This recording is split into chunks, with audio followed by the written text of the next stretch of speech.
The Imperium does not tax its worlds. It besieges them from orbit and calls the surrender a tithe. We tell ourselves the Emperor's ledger keeps humanity alive, but days it looks like a slow-motion execution by paperwork. Grain, ore, flesh, and the thoughts in your skull, nothing is exempt.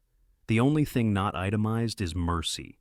A tithe is the planetary tax in kind and blood, calculated by the administratum, clerks whose ink is thicker than truth. They grade worlds by output and peril, then set quotas that turn harvests into sentences. Payment is due by decade, fail, and justice starves you tidy. This matters because empires run on stomachs before they run on faith. The Astra Militarum, Imperial Guard, burns more calories in a week than a village sees in a year.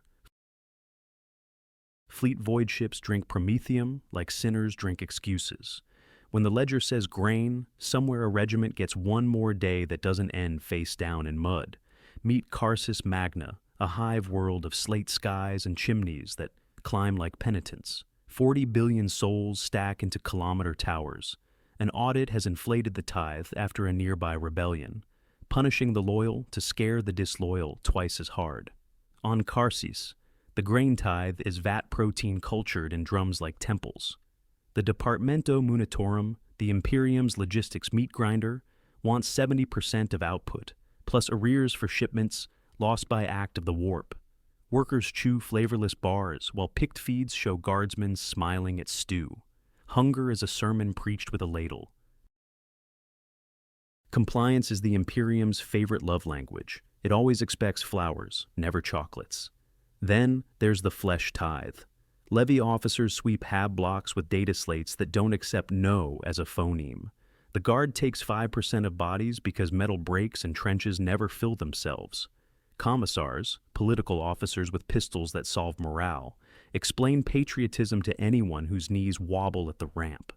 Thomas Vale is 20 third-shift wagoneer for protein drum 19G. He can lift a feed sack by the knot.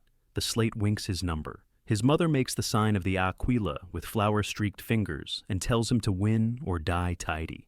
The psyker tithe is quietest and cruelest. Unsanctioned psychers, humans who can touch the warp, are collected by the black ships of the Adeptus Astra Telepathica, the core that regulates psychic talent. Most are destined for sacrifice to the Golden Throne, the life support that keeps the Emperor's beacon lit. A few endure soul binding to become astropaths, blind messengers who stitch the galaxy with thought. Leysa doesn't yet have a number. She is 16 and hears conversations before mouths move. She once lit a candle across the room and cried at the smell of her hair singing. The magistrate reports her, afraid of demons, audits, and every other thing that wears a seal. The black ship arrives within the week, night black and pious as a guillotine. If tithes were merely cruel, the galaxy could call them a sin and move on. The twist. The tithe is species-level life support. Grain feeds soldiers who keep xenos and heretics from turning humanity into archaeology. Flesh keeps those armies from thinning into slogans. And psychers keep the astronomican lit so ships can cross the dark at all. Records conflict about survival aboard black ships, but the rumor has teeth. The logic stays. Billions must pay so that millions can travel, so that one emperor can continue not to die. It is accounting as cosmology, a bill settled in nightmares.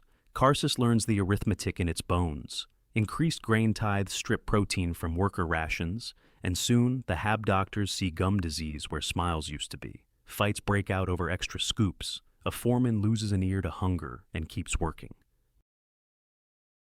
Thomas, now Trooper Vale of the 143rd Car Sign, sends home his first pay chit, 6 days of noodles and a candle they agree not to light. Auditrix Ameline Cracks of the Administratum arrives with seals like a cathedral. She holds the power to regrade a world's obligations and the appetite to be remembered. To her, Carsis is a column in a ledger with teeth. She walks the vats, counts the habs, and rules the world can give further without critical degradation. Bleed it longer. War refuses distance. The rebellion that raised the tithe raids supply lines and preaches freedom from clerks with guns. The 143rd is sent to secure the orbital elevators because gravity doesn't negotiate. The price of protection is prompt payment. Worlds in arrears find the Navy's calendar suddenly full. Dawn finds the regiment at the elevator approaches. Hab corridors become trench lines as rebels fire stubbers from laundry rooms and toss homebrew promethium bombs from balconies. A commissar carves a Maxim into a wall with a power sword. Everyone reads quickly as the first push collapses a walkway, and half a platoon drops into wires and steam. Thomas drags a sergeant by his webbing and earns a prayer and a spare magazine. The regiment learns to advance by doorways, paying for each with a handful of names. Above, the black ship's intake continues under guard. Lisa and a dozen others sit with copper circlets, answering questions with the truth, even if they do not know it. One whispers that she can feel a man dying on the elevator and sketches Tomas's face without having seen him. A handler writes neatly, "The universe is smaller than it looks when you can hear it scream." Auditrix Cracks watches casualties climb and recalculates the tithe downward by 0.5% to stabilize morale. At noon, a convoy of protein drums rumbles toward the elevator. Rebels strike from a maintenance tunnel, trying to torch the lot and starve the 143rd before nightfall. Thomas, on rear security, catches the first flicker, the color of flame that means promethium and regret, and drops the bomber with a blind las beam through steam. Another runner sets himself and a drum on fire. The convoy staggers as teamsters grab extinguishers and guardsmen form a wall that looks like a line of frightened people with orders. A satchel charge bounces short. The commissar steps forward and kicks it back. He loses his boot and keeps his foot. One drum rolls away, and with it, tomorrow's dinner for 4 companies. Lysa stands in the testing chamber without meaning to. She says quietly that if they do not open the east floodgate, pressure will blow the tunnel and drown the lot. The Adeptus Arbites, Imperial law enforcers, sergeant on intake makes a call. 10 seconds later, the tunnel belches brown water like a kraken exhaling, and the fire dies hissing. Afterward, someone counts drums saved, bodies collected, and laws technically broken. The governor signs an emergency exemption, allowing psycher advice in matters of public safety. Auditrix Cracks files a note suggesting a small reduction in arrears penalties when local heroism raises compliance.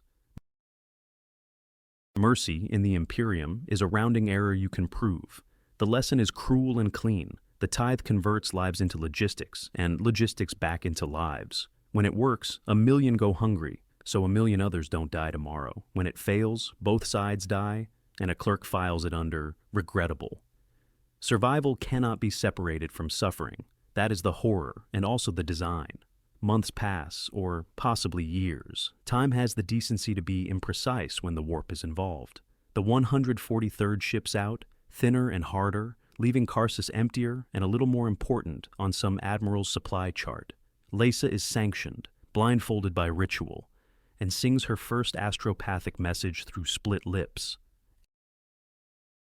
Ameline Cracks departs with a portfolio that will earn her a promotion and 2 dreams she cannot explain. In the quiet that follows, the vats hum, the elevators rise, and families count days in noodle bricks and candles unlit. The tithe is paid and the world bleeds. No one claims victory because the Imperium's victories look like continued existence.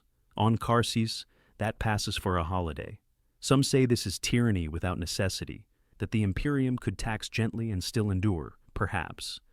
But they didn't have Tyranids gnawing at the edge of the map, or heretics whispering into weak heads.